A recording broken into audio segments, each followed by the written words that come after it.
Imagine someone offering you a fresh start in a new country, promising a great job and plenty of money. But there's a catch. The price for this new life will be your kidney or something you value most. What will you do? In the story of a lady named Abena, this was more than just a promise of a new life. She was lured into selling her kidney without her knowledge. In the streets of Accra, there lived a lady named Abena, who was in her early 20s, born and raised in the depths of poverty. As an only child, she lived with her parents in a slum far away from the city center. Despite their hardship, Abena always dreamt of a better life for herself and her family. She was unable to afford college tuition. Her parents struggled to provide even the basic necessities. Her father worked as a struggling meat butcher, while her mother roasted corn by the roadside. Meanwhile, Abena took on menial and often dirty jobs to support them. One scorching afternoon, as Abena wandered through the crowded marketplace, looking for a way to earn a living, a well-dressed man in his late 30s approached her. Introducing himself as Mr. Kofi, he portrayed himself as a businessman with connections abroad. Abena was not paying attention, but the businessman kept drawing her attention till she finally gave in. Abena also introduced herself, and from that moment on, they became friends. As Abena and Mr. Kofi got to know each other, he learned about Abena's struggle and her family hardships. He painted a picture of prosperity and opportunity upon arrival in Europe. This got Abena excited, as living in her birth country in search of greener pastures will not benefit not just her but her parents. Mr. Kofi promised to cover Abena's travel expenses. Upon arrival in Italy, he assured her of a lucrative job as a housekeeper, where she could earn enough money to support her family and break free from the shackles of poverty that had trapped them for generations. Desperate for a way out and dazzled by the prospect of a better life, Abena eagerly accepted Mr. Kofi's offer without hesitation. When Abena got home and told her parents about it, it did not sit well with Abena's father. Later that night, Abena's father called her to advise her on the dangers of following a strange man to an unknown land. He said, "My daughter, I do not want you to go with this stranger. You met him about a week ago, and he has promised you heaven and earth." But Abena was not convinced and retorted, "Papa, Mr. Kofi is a good and successful man. I do not think he means any harm to me. He wants to help us, Papa." Still, Abena's father was unsettled about the whole arrangement, but there was nothing he could do. He couldn't give her the good life she deserved, and here was a total stranger ready to change his daughter's fate. On the other hand, Abena would not listen to her father either, as all that was on her mind was the trip to Europe. Abena's friends were envious of her and wished to be in her shoes. Mr. Kofi had promised Abena a good life upon reaching Europe. He had promised that she would be given a decent job that would help her and uplift her family from poverty. Abena had dreamt of the good life. She always wanted those beautiful clothes, shoes, and the lifestyle she saw other ladies around her posing with, and she always wanted to feel among them. The next week, Mr. Kofi made preparation for Abena's trip, including her visa and other documents she would need for the journey. Interestingly, many of the travel preparations were kept away from Abena. Mr. Kofi funded the trip with his own money, and Abena was not involved in the whole process, except when she was asked to go to a specific hospital to run some blood tests and had a medical checkup for the journey. When the day finally arrived, with a heavy heart, she bid farewell to her family, clinging to the hope of a brighter future as she embarked on her journey to Italy. Upon arrival at the airport in Italy, Abena was astonished by all she saw. Coming from a slum in Accra, Abena had never seen anything like this in her entire life. Who would have thought that a poor girl from a slum in Accra would ever be allowed to dream this big? While being amazed by everything she saw at the airport, a man walked up to her with a placard bearing her name and said, "You must be Abena." Abena replied, "Yes, I am Abena." The man continued, "I was told to bring you," as he carried her bags and other luggages and walked to where the car was parked. Soon, Abena arrived at an apartment and was greeted warmly by the owners, a very rich couple named Mr. and Mrs. Smith, who had twins, Kayla and Nathan, under the age of 10.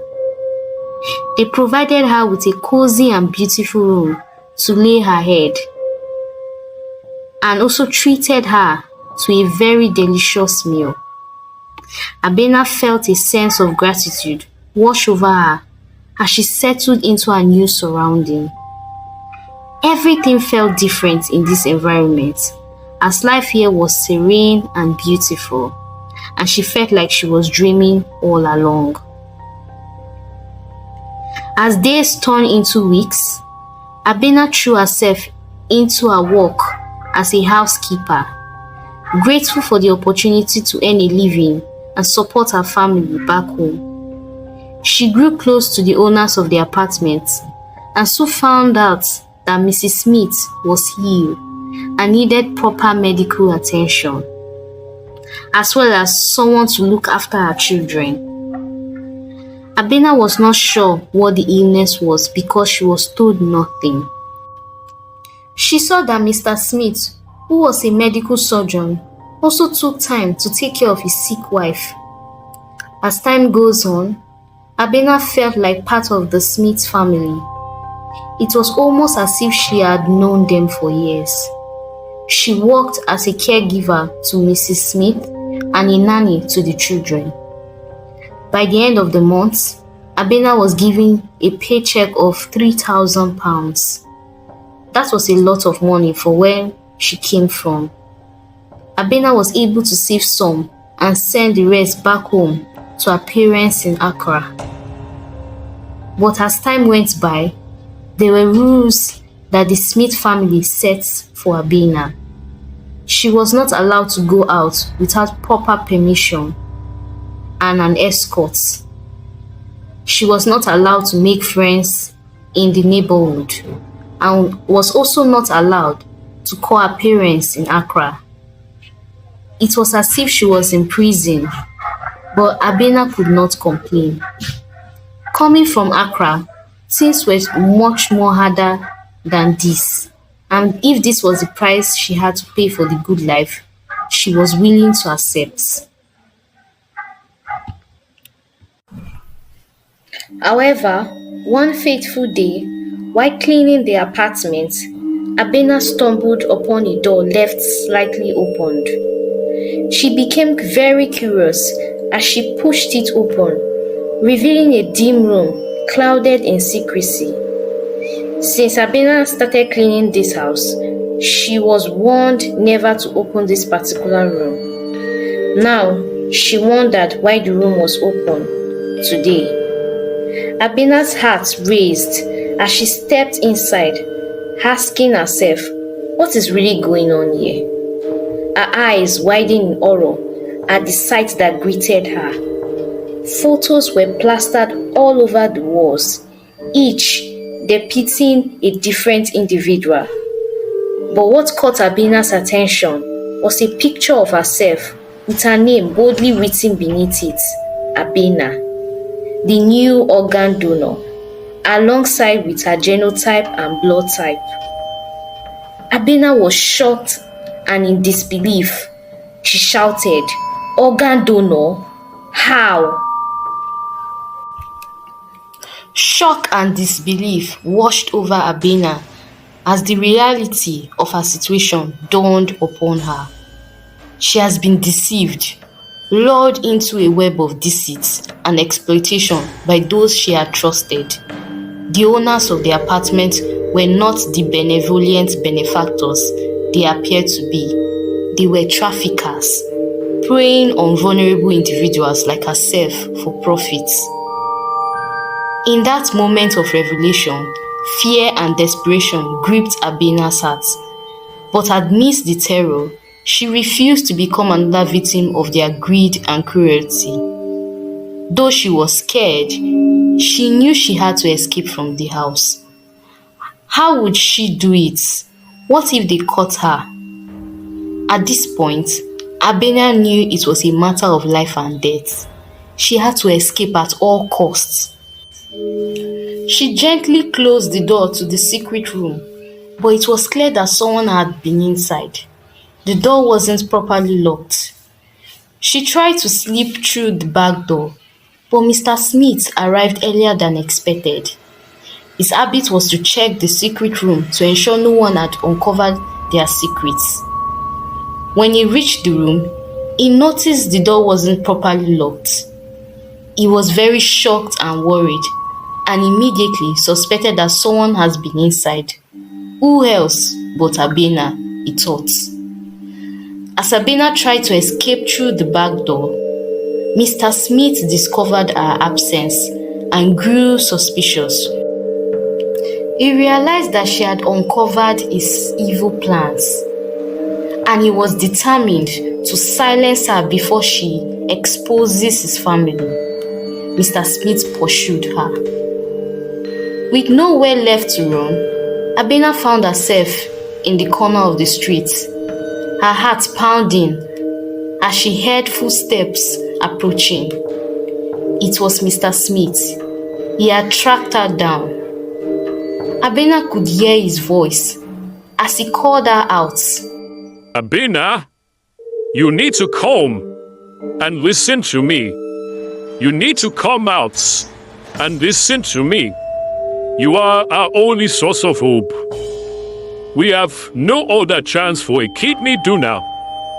My wife has been suffering from kidney failure, and we've waited for months, even years, at the hospital for a transplant. But they haven't been able to find a perfect match.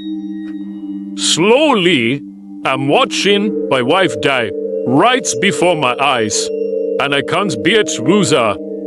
You are the right match for my wife, and won't let you go without a fight. I have sacrificed too much to let you slip through my fingers. Abena cried out from the other corner. You, Mr. Smith, deceived me into thinking you needed help, but all along, you were planning to harvest my kidney. We pay for these atrocities. As Abena was about to run out of the street, Mr. Smith caught up with her and grabbed her by the hair. However, she managed to pull away narrowly and gave Mr. Smith a hard blow, knocking him to the ground. She ran faster than ever, desperate to escape. While fleeing, she came across a police station and rushed inside, panting as she reported the incident. She narrated her entire ordeal to the police, who immediately went to Mr. Smith's house to investigate. They found all the evidence they were looking for. It turned out that Mr. Smith was not only harvesting organs for his sick wife, but was also running a criminal operation. He had committed numerous atrocities, and organ trafficking was one of the ways he had accumulated his wealth. As for Mr. Smith, he was arrested and charged for his illegal act of organ trafficking. His wife, Mrs. Smith, was taken to the intensive unit and later gave up the ghost when she heard the situation of her husband. The children, Kayla and Nathan, were taken away from them by the government to a child care support unit. Though it was sad how things turned out, Abena emerged victorious. She had successfully captured the ringleader of the organ harvester. Although Abena was deported back to her country, she was supported greatly by good Samaritans who gave her a good sum of money to start life in her home country. Things used to be rough for Abena, but not anymore, as she was able to unite with her family back in Accra, build her life again, and take care of herself and her family. This was all she wanted.